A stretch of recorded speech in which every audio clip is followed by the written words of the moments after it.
Hello guys, again welcome back to ഫെറ്റ്ല. So ഇന്ന് നമ്മൾ നോക്കാനായിട്ട് പോകുന്നത് നമ്മുടെ ഈ ഒരു പ്രാക്ടിക്കൽ സോക്ക് ലാബ് നമ്മൾ സെറ്റ് ചെയ്യാനായിട്ട് പോകണം. ഇനി പ്രാക്ടിക്കലുള്ള കാര്യങ്ങളായിരിക്കും നമ്മൾ നോക്കാനായിട്ട് പോകുന്നത്.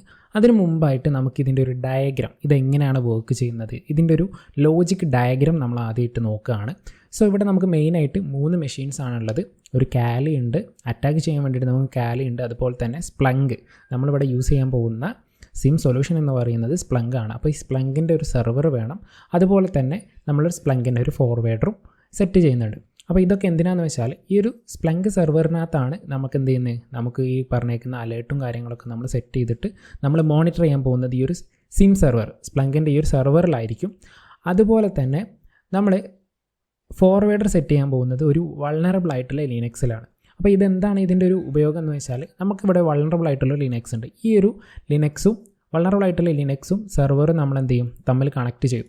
അപ്പോൾ ഇവിടെ എന്ത് നടന്നു കഴിഞ്ഞാലും നമുക്ക് എന്ത് ചെയ്യും, ഇവിടെ എന്ത് തരം അറ്റാക്ക് നടന്നു കഴിഞ്ഞാലും ഈ ഒരു സിം സെർവറിനകത്തേക്ക് എത്തും. അതായത് നമ്മൾ ഈ ഒരു കാലി വെച്ചിട്ട് നമ്മൾ എന്ത് ചെയ്യും, കാലി വെച്ചിട്ട് അറ്റാക്കർ ബോക്സ് ആയിട്ടുള്ള ഈ ഒരു കാലി വെച്ചിട്ട് നമ്മൾ ഈ ഒരു വൾനറബിൾ ആയിട്ടുള്ള ലിനക്സിനെ നമ്മൾ അറ്റാക്ക് ചെയ്യും തോറും നമുക്ക് എന്ത് കിട്ടും, ഇവിടെ നിന്നുള്ള ലോഗും കാര്യങ്ങളും ഈ ഒരു സിം സെർവറിൽ എത്തിയിട്ട് നമുക്ക് എന്ത് ചെയ്യാൻ പറ്റും, മോണിറ്ററും കാര്യങ്ങളും ചെയ്യാൻ പറ്റും. അപ്പോൾ അതാണ് നമ്മുടെ ഒരു ഗോൾ എന്ന് പറയുന്നത്.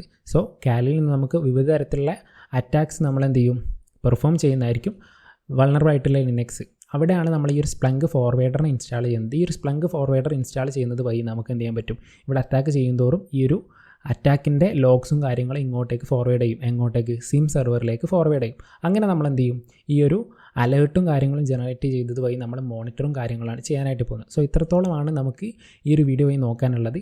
ഇത് വെച്ചിട്ട് നമുക്ക് എന്ത് ചെയ്യും, ഇനി മുന്നോട്ടുള്ള ക്ലാസ്സുകളിൽ, മുന്നോട്ടുള്ള വീഡിയോസുകളിൽ നമ്മൾ എന്ത് ചെയ്യും, ഇതുപോലെ എങ്ങനെയാണ് ഓരോ ലിനക്സിൽ എങ്ങനെയാണ് ഈ ഒരു സ്പ്ലങ്കിൻ്റെ സെർവർ ഇൻസ്റ്റാൾ ചെയ്യുന്നത്, അതുപോലെ തന്നെ സ്പ്ലങ്കിൻ്റെ ഫോർവേഡർ ഇൻസ്റ്റാൾ ചെയ്യുന്നത് എന്നുള്ള കാര്യങ്ങളും ഈ ഒരു കംപ്ലീറ്റ് സ്പ്ലങ്ക് സെറ്റപ്പ് നമ്മൾ എന്തായിരിക്കും കാണിക്കുന്നതായിരിക്കും. അപ്പോൾ ഒരു മറ്റൊരു വീഡിയോയുമായി വീണ്ടും കാണാം. അതുവരെ താങ്ക് യു ഓൾ.